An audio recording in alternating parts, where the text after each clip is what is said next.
Hi hello ನಮಸ್ಕಾರ ಸ್ನೇಹಿತರೆ. ವಿದ್ಯಾ ಹುಟ್ಟಿಯಲ್ಲಿರ್ತಕ್ಕಂಥ ಉಡಲಗುಟ್ಟು ರಟ್ಟಾಯ್ತಾ. ಈಶ್ವರಿ ಕೈಗೆ ರೆಡ್ ಹ್ಯಾಂಡ್ ಆಗಿ ಸಿಕ್ಕಿಬಿದ್ಲ ವಿದ್ಯಾ. ಮನೆಯವ್ರ ಮುಂದೆ ಬಂದು ಈಶ್ವರಿ ಸತ್ಯವನ್ನು ಹೊರ ತಂದೆ ಬಿಟ್ರ. ಏನಾಯಿತು ಏನು ಕತೆ ಇದು ಎಲ್ಲವನ್ನ ಕೂಡ ತಿಳ್ಕೊಬೇಕು ಅಂದರೆ ಈಗಲೇ ನಮ್ಮ ಈ ಚಾನಲ್ನ ಸಬ್ಸ್ಕ್ರೈಬ್ ಮಾಡಿ, ಹಾಗೆ ಒಂದು ವಿಡಿಯೋವನ್ನು ಪೂರ್ತಿಯಾಗಿ ನೋಡೋದನ್ನು ಯಾವುದೇ ಕಾರಣಕ್ಕೂ ಕೂಡ ಮರಿಬೇಡಿ.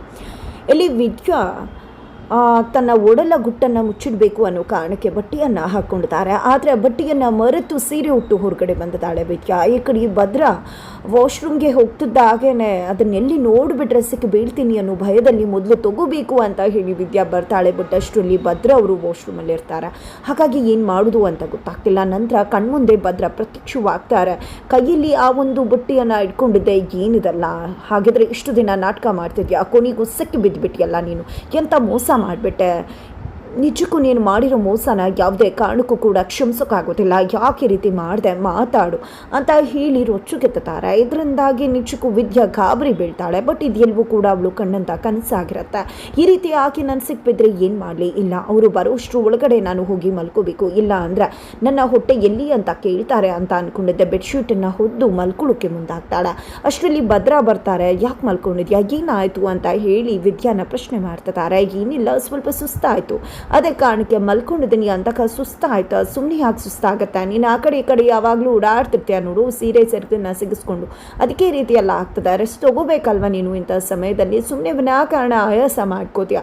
ಸರಿ ಆಯಿತು, ಸುಸ್ತು ಕಡಿಮೆ ಆದರೆ ಸರಿ, ಇಲ್ಲ ಅಂದರೆ ಹೇಳು, ಡಾಕ್ಟರ್ ಹತ್ರ ಹೋಗಿ ಚೆಕಪ್ ಮಾಡಿಸ್ಕೊಂಡು ಬರೋಣ ಅಂತ ಹೇಳಿ ಭದ್ರ ಹೇಳ್ತಾರೆ. ಹಾಗೇನಿಲ್ಲ, ಕಡಿಮೆ ಆಗತ್ತೆ ಅಂತ ವಿದ್ಯಾ ಹೇಳಿದಾಗ ಸರಿ ಆಯಿತು, ನಾನು ಪಂಚಾಯತಿ ಆಫೀಸ್ಗೆ ಹೋಗಿ ಬರ್ತಿದ್ದೀನಿ, ಏನಾದರೂ ಬೇಕಿದ್ರೆ ಕೇಳು ಅಂತ ಹೇಳಿದಾಗ ನನಗೇನು ಕೂಡ ಬೇಡ, ಆ ರೀತಿ ಬೇಕು ಅನಿಸಿದ್ರೆ ನಾನು ಫೋನ್ ಮಾಡ್ತೀನಿ ಅಂತ ವಿದ್ಯಾ ಹೇಳ್ತಾರೆ. ಸರಿ ಆಯಿತು ಅಂತ ಹೇಳಿ ಭದ್ರಾ ಹೊರಗಡೆ ಹೊರಟಿದ್ದಾರೆ. ತಗಡಿಗೆ ಈಶ್ವರಿ ಮತ್ತು ಚಿತ್ರ ಇಬ್ಬರು ಕೂಡ ವಿದ್ಯಾ ಬಗ್ಗೆನೇ ಮಾತಾಡ್ತಿದ್ದಾರೆ. ನಿಜಕ್ಕೂ ಆ ವಿದ್ಯಾ ನಡವಳಿಕೆ ಅಚ್ಚರಿ ತರಿಸ್ಲಿಲ್ವಾ, ನಾವೇ ಹೋಗೋಕ್ಕೆ ಕಷ್ಟಪಡ್ತೀವಿ ಅಂಥದ್ರಲ್ಲಿ ಜಸ್ಟ್ 30 ಸೆಕೆಂಡಲ್ಲಿ ಮೆಟ್ಲು ಹತ್ಕೊಂಡು ಹೋಗ್ತಾಳೆ ಅಂದರೆ ಅದು ಹೇಗೆ ಸಾಧ್ಯ ಆಗತ್ತೆ. ಆದರೂ ಅವಳ ಮೇಲೆ ಅನುಮಾನ ಪಡೋ ಹಾಗೆ ಇಲ್ಲ, ಯಾಕಂದರೆ ಹೊಟ್ಟೆ ಕೂಡ ಬಂದಿದೆ, ಲಕ್ಷಣ ಕೂಡ ಕಾಣಿಸ್ತದೆ ಅಂತ ಹೇಳಿ ಚಿತ್ರ ಹೇಳಿದಾಗ ಈ ಕಡೆ ಈಶ್ವರಿಯವರು ಅಡುಗೆ ಮನೆಯಲ್ಲಿ ನಡೆದದ್ದನ್ನು ನೆನಪು ಮಾಡ್ಕೋತಾರೆ. ಅಲ್ಲೇ ಇರೋದು ಖಂಡಿತ ಏನೋ ನಡೀತಾ ಇದೆ, ನಮಗೆ ವಿಷಯ ಗೊತ್ತಿಲ್ಲದೆ ಖಂಡಿತ ಏನೋ ಮಾಡ್ತಿದ್ದಾರೆ. ಈ ವಿದ್ಯಾ ಜೊತೆ ನಿಮ್ಮ ದೊಡ್ಡವನು ಕೂಡ ಸೇರ್ಕೊಂಡಿದ್ದಾಳೆ. ಯಾಕಂದರೆ ಬಸ್ರಿ ಅನ್ನೋ ವಿಷಯ ಬರ್ತಿದ್ದಾಗೇ ನಿಮ್ಮ ದೊಡ್ಡವ ವಿದ್ಯನ್ ಪರ ನಿಂತು ಮಾತಾಡೋಕ್ಕೆ ಮುಂದಾಗ್ಬಿಡ್ತಾರೆ.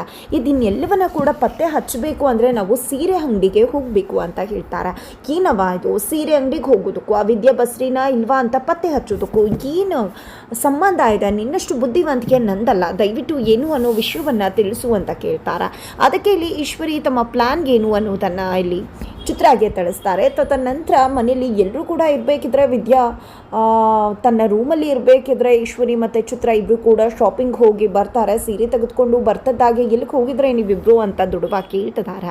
ಅದಕ್ಕೆ ಇಲ್ಲಿ ನಿನ್ನ ಮಗಳಿಗೆ ಚಿತ್ರಂಗೆ ಸೀರೆ ತರಬೇಕು ಮನೆಯವ್ರಿಗೆಲ್ಲ ಅನ್ನೋ ಆಸೆ ಇತ್ತು, ಹಾಗಾಗಿ ಪ್ರತಿ ಬಾರಿ ಕೇಳ್ತಿದ್ಲು, ಇವತ್ತು ಹೋಗಿ ತೊಗೊಂಡು ಬಂದ್ವಿ ಅಂತ ಹೇಳ್ತಾರೆ. ಏನವ ಚಿತ್ರ, ಏನು ವಿಶೇಷತೆ ಇದೆ ಅಂತ ಇದನ್ನೆಲ್ಲ ತರಬೇಕಾಗತ್ತು ನೀನೀಗ ಅಂತ ಮೋನವರು ಕೇಳಿದಾಗ, ಅಯ್ಯೋ ವಿಶೇಷತೆ ಏನಕ್ಕೆ ದೊಡವ, ಜಸ್ಟ್ ಆಫರ್ ಇದ್ದರೆ ಸಾಕಲ್ವಾ, ಎಲ್ರಿಗೂ ಸೀರೆ ತರಬೇಕು ಅನ್ನೋ ಆಸೆ ಇತ್ತು, ಆಫರ್ ಕೂಡ ಇತ್ತು, ಅದಕ್ಕೆ ತೊಗೊಂಡು ಬಂದೆ. ತೊಗೊಳ್ಳಿ, ನಿನ್ನ ಹತ್ರ ಇಲ್ದಿರೋ ಸೀರೆನ ನಾನೇ ಹುಡುಕಿ ತೊಗೊಂಡು ಬಂದಿದ್ದೀನಿ ಅಂತ ಹೇಳಿ ಸೀರೆ ಕೊಟ್ಟಾಗ, ತುಂಬ ಒಳ್ಳೆ ಕೆಲಸ ಮಾಡಿದ್ಯಾ, ನನ್ನ ಹತ್ರ ಇಲ್ದಿರೋ ಕಲರ್ನ ತುಂಬ ಚೆನ್ನಾಗಿರೋದನ್ನು ಸೆಲೆಕ್ಟ್ ಮಾಡಿ ತೊಗೊಂಡು ಬಂದಿದ್ಯಾ ಅಂತ ಹೇಳಿ ಮೋನವರು ಹೇಳ್ತಾರೆ. ನಂತರ ಚಂಪಂಗೂ ಕೂಡ ಇಲ್ಲಿ ಈಶ್ವರಿ ಹಾಗೆ ಚಿತ್ರ ಸೀರೆ ತೆಗೆದುಕೊಂಡು ಬಂದಿದ್ದಾರೆ. ಹಾಗಾಗಿ ಅವ್ರಿಗೂ ಕೂಡ ಕೊಟ್ಟಾಗ ಚಂಪಂಗ ಅಚ್ಚರಿ ಆಗತ್ತೆ. ಏನಪ್ಪ ಅವ್ವ ಮಗಳು ಇಷ್ಟೊಂದೆಲ್ಲ ಒಳ್ಳೆಯವರಾಗಿ ಮಾತಾಡ್ತಿದ್ದಾರೆ ಅಂದರೆ ಏನಿರ್ಬೋದು, ಯಾಕೆ ಸೀರೆ ಗೀರೆ ಎಲ್ಲ ವಿಷಯ ಬರ್ತಿದೆ ಇಲ್ಲಿ, ಯಾಕೆ ಇವರು ನನಗೂ ಸೀರೆ ತಂದರು ಅಂತ ಅಚ್ಚರಿ ಆದಾಗ ಇಲ್ಲಿ ವಿದ್ಯಾ ಬಾವ್ವ ಇಲ್ಲಿ ಅಂತ ವಿದ್ಯಾನ ಕರೀತಾರೆ. ನೋಡು ವಿದ್ಯಾ, ನಮ್ಮವ್ವ ನಿನಗೋಸ್ಕರ ಸೆಲೆಕ್ಟ್ ಮಾಡಿ ಅಷ್ಟು ಸೀರೆಗಳಲ್ಲಿ ನಿನಗೆ ಸೀರೆ ತೊಗೊಂಡು ಬಂದಿದ್ದಾರೆ, ತಗೋ ಅಂತ ಹೇಳಿ ಚಿತ್ರ ಮತ್ತು ಈಶ್ವರಿ ಸೀರೆಯನ್ನು ಕೊಡ್ತಾರೆ.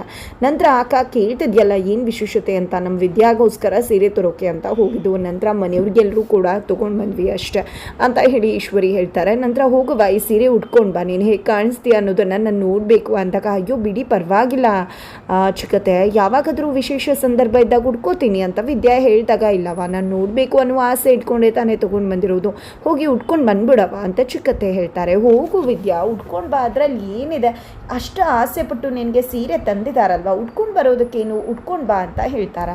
ಸರಿ ಆಯಿತು ಅಂತ ಹೇಳಿ ವಿದ್ಯಾ ಸೀರೆ ಉಡೋದಕ್ಕೆ ಅಂತ ಹೋದಾಗ ಅವಳಿಗೂ ಅಚ್ಚರಿ ಆಗುತ್ತೆ. ಏನಪ್ಪ ಇದು, ಇಷ್ಟೆಲ್ಲ ಇವರು ಒಳ್ಳೆ ರೀತಿ ನಡ್ಕೋತಿದ್ದಾರೆ, ನನಗೆ ಸೀರೆ ತೊಗೊಂಡು ಬಂದಿದ್ದಾರೆ, ಏನಿರ್ಬೋದು ಇದರ ಹಿಂದಿನ ಉದ್ದೇಶ, ಸರಿ ಬಿಡು, ಈಗ ಸೀರೆ ಕೊಟ್ಟಿದ್ದಾರೆ ಉಟ್ಕೊಂಡು ಬರಬೇಕು ನೋಡಬೇಕು ಅಂತ ಆಸೆ ಪಡ್ತಿದ್ದಾರೆ. ಉಟ್ಕೊಳ್ಳೋಣ ಅಂದ್ಕೊಂಡಿದ್ದೆ, ಸೀರೆಯನ್ನು ಉಟ್ಕೊಳ್ಳೋದಕ್ಕೆ ಕಿಟಕಿ ಬಾಗಿಲು ಎಲ್ಲವನ್ನ ಕ್ಲೋಸ್ ಮಾಡಿ ಉಟ್ಕೊಳ್ಳೋದಕ್ಕೆ ಮುಂದೆ ಹಾಕ್ತಾರೆ. ಅಷ್ಟರಲ್ಲಿ ಈಶ್ವರಿ ಮತ್ತು ಚಿತ್ರ ಬಂದು ಡೋರ್ನ ನಾಕ್ ಮಾಡ್ತಿದ್ದಾರೆ.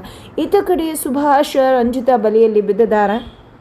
ಮತ್ತೆ ಬರ್ತಾ ಇರ್ತೀನಿ ಅಂತ ಹೇಳ್ತಿದ್ದಾರೆ. ಖಂಡಿತ ನೀವು ಬರಲೇಬೇಕು, ನಾನೇ ಕರ್ಸ್ಕೋತೀನಿ ಅಂತ ಕೂಡ ರಂಜಿತಾ ಹೇಳಿದಾಗ ಎಲ್ಲಿಗೆ ಬಾರ್ಗ ಅಂತ ಕೇಳ್ತಾರೆ. ಹಾಗಲ್ಲ, ಎಲ್ಲಿಗೇನೆ ಅಂತ ಹೇಳಿದಾಗ ಖಂಡಿತ ನಾನು ಬಂದೇ ಬರ್ತೀನಿ ಅಂತ ಹೇಳಿ ಸುಭಾಷ್ ಹೊರಡ್ತಾರೆ. ಬಟ್ ಇದೆಲ್ಲವೂ ಕೂಡ ಶಿವರಾಮೇಗೌಡರ ವಿರುದ್ಧ ನಡೆಸ್ತಿರೋ ಸಂಚಾಗಿದೆ.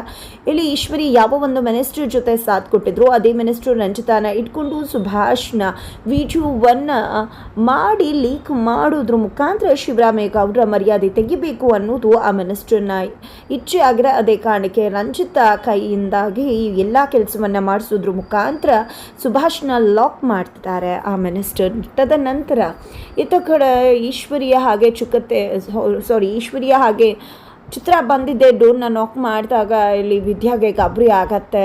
ಯಾಕೆ ಚಿಕ್ಕತ್ತೆ ಬಂದಿದ್ರ ಅಂತ ಡೋರ್ ಓಪನ್ ಮಾಡು, ಶೆಕೆ ತಡ್ಕೊಳಕ್ಕಾಗ್ತಿಲ್ಲ, ಸ್ವಲ್ಪ ಹೊತ್ತು ಎ ಸಿಯಲ್ಲಿ ಕುಳಿತುಕೋಬೇಕು ಅಂತ ಹೇಳಿದಾಗ ಈ ಕಡೆ ವಿದ್ಯಾಗೆ ಏನಪ್ಪ ಮಾಡಲಿ ಅಂತ ಅಂದ್ಕೊಂಡಿದ್ದೆ. ಡೋರ್ ಓಪನ್ ಮಾಡ್ತಾಳೆ. ನಂತರ ಚಿತ್ರ ಮತ್ತು ಈಶ್ವರಿ ಅವ್ರು ಬಂದು ಆ ಒಂದು ಮಂಚದ ಮೇಲೆ ಕುಳಿತುಕೋತಾರೆ. ತುಂಬ ಶೆಕೆ ಆಗ್ತಿತ್ತು, ವಿದ್ಯಾ ತಡ್ಕೊಳಕ್ಕಾಗ್ತಿರ್ಲಿಲ್ಲ. ಸರಿ ಚಿತ್ರ ಹೋಗಿ ಡೋರ್ ಕ್ಲೋಸ್ ಮಾಡು, ಸೀರೆ ಉಟ್ಕೊಳ್ಳಿ ಅಂತ ಹೇಳಿ ಈಶ್ವರಿ ಹೇಳ್ತಾರೆ. ಸರಿ ಆಯಿತು ಅಂತ ಹೇಳಿ ಚಿತ್ರ ಹೋಗಿ ಡೋರ್ ಕ್ಲೋಸ್ ಮಾಡಿದ್ದೆ. ಸೀರೆ ಉಟ್ಕೋವಿದ್ಯಾ ಅಂತ ಹೇಳಿದಾಗ ಇಲ್ಲ ನಾನು ಹೇಗೆ ಸೀರೆ ಉಟ್ಕೊಳ್ಳಿ, ನನಗೆ ಇನ್ನೊಬ್ಬರು ಮುಂದೆ ಈ ರೀತಿ ಎಲ್ಲ ಸೀರೆ ಉಟ್ಟು ಅಭ್ಯಾಸ ಇಲ್ಲ, ದಯವಿಟ್ಟು ನಾನು ಹೋಗಿ ವಾಶ್ರೂಮಲ್ಲಿ ಸೀರೆ ಉಟ್ಕೊಂಡು ಬಂದುಬಿಡ್ತೀನಿ ಅಂತ ಹೇಳಿ ವಿದ್ಯಾ ಹೇಳಿದಾಗ ಅದೇಗಾಗತ್ತೆ, ಅದು ಏನು ಮಾತಾಡ್ತಿದ್ಯಾ, ನಾವು ನಿನ್ನ ರೀತಿ ಹೆಂಗಸ್ರೆ ತಾನೆ, ಸುಮ್ಮನೆ ಸೀರೆ ಉಟ್ಕೋ, ಆ ರೀತಿ ಏನೂ ಆಗೋದಿಲ್ಲ ಅಂತ ಹೇಳಿ ಚಿತ್ರ ಮತ್ತು ಈಶ್ವರಿ ಹೇಳ್ತಾರೆ.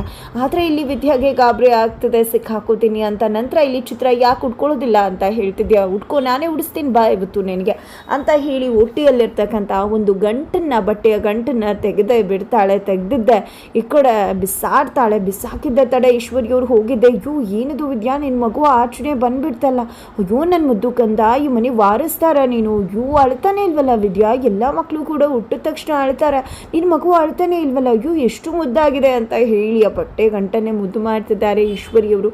ನಂತರ ನೋಡ್ತೀಯವ ಯಾವ ರೀತಿ ನಮಗೆ ಮೋಸ ಮಾಡ್ತಿದ್ದಾಳೆ ಇವಳು ಅಂತ ಹೇಳಿ ಚಿತ್ರ ಹೇಳಿದಾಗ ಸುಮ್ಮನಿರೇ ನೀನು, ಅವಳು ಮಗು ಇದು, ಈ ಮನೆ ವಾರಿಸ್ತಾರೆ ಹಾಗೆ ಹೀಗೆ ಅಂತ ಹೇಳಿ ಛೇಡಿಸ್ತಿದ್ದಾರೆ. ಈ ಕಡೆ ವಿದ್ಯಾ ಅಂತೂ ಕಣ್ಣೀರು ಹಾಕ್ತಿದ್ದಾಳೆ, ಸಿಕ್ಕಿಬಿದ್ದ ಸಂಕಷ್ಟಕ್ಕೆ ಒಳಗಾಗಿದ್ದಾಳೆ. ತದನಂತರ ಏನಾಯಿತು, ಏನು ನಾಟಕ ಮಾಡ್ತಾ ಇದೆಯಾ ನೀನು, ಎಲ್ಲರ ಕಣ್ಗೂ ಕೂಡ ಮಣ್ಣೆರಿಸ್ತಾ ಇದೆಯಾ, ನಿನ್ನ ಏನಂತಾರೆ ಗೊತ್ತಾ, ಮನೆ ಹಾಳಿ ನೀನು ಹಾಗೆ ಹೀಗೆ ಅಂತ ಹೇಳ್ತಾರೆ. ಜೊತೆಗೆ ಹೋಗ್ಬಿಟ್ಟು ಚಿತ್ರ ನಿಮ್ಮ ಅಜ್ಜಿನ ಕರ್ಕೊಂಡು ಬಾಪ ಸಾಯಿದ್ರು, ಒಳಗಡೆ ಮರಿ ಮೊಮ್ಮಗನ್ನ ನೋಡಬೇಕು ಅಂತ ಆಸೆ ಪಡ್ತಿದ್ರು ಅಂತ ಹೇಳಿದಾಗ ವಿದ್ಯಾ ಶಾಕ್ ಆಗ್ತಿದ್ದಾಳೆ. ತದನಂತರ ಇಲ್ಲಿ ಈಶ್ವರಿಯವರು ವಿದ್ಯಾಗೆ ಸೀರೆ ಹುಡಿಸಿ ಹೊರಗಡೆ ಕರ್ಕೊಂಡು ಬಂದು ಭದ್ರ ಅವರು ಎಲ್ಲರನ್ನೂ ಕೂಡ ಕರೆದು ನೋಡು ನೀನು ಹೆಣ್ತಿನ ಅಂತ ಹೇಳಿ ಹೇಳ್ತಿದ್ದಾರೆ. ಹಾಗಿದ್ರೆ ಇಲ್ಲಿ ವಿದ್ಯಾ ಒಡಲಗುಟ್ಟನ್ನು ಬಟಾಬೈಲ್ ಮಾಡ್ತಿದ್ದಾರೆ. ಈಶ್ವರಿ ಏನಪ್ಪ ಇದು, ಕೊನೆಗೂ ಭದ್ರನ ಕೈಗೆ ಸಿಕ್ಕಿ ಬಿಡ್ಲ ವಿದ್ಯಾ, ಏನಾಯಿತು ಏನು ಕತೆ ತಿಳ್ಕೊಬೇಕು ಅಂದರೆ ಮುಂದೆ ನಾವು ವಿಡಿಯೋಗೆ ವೇಟ್ ಮಾಡೋದನ್ನು ಮರಿ.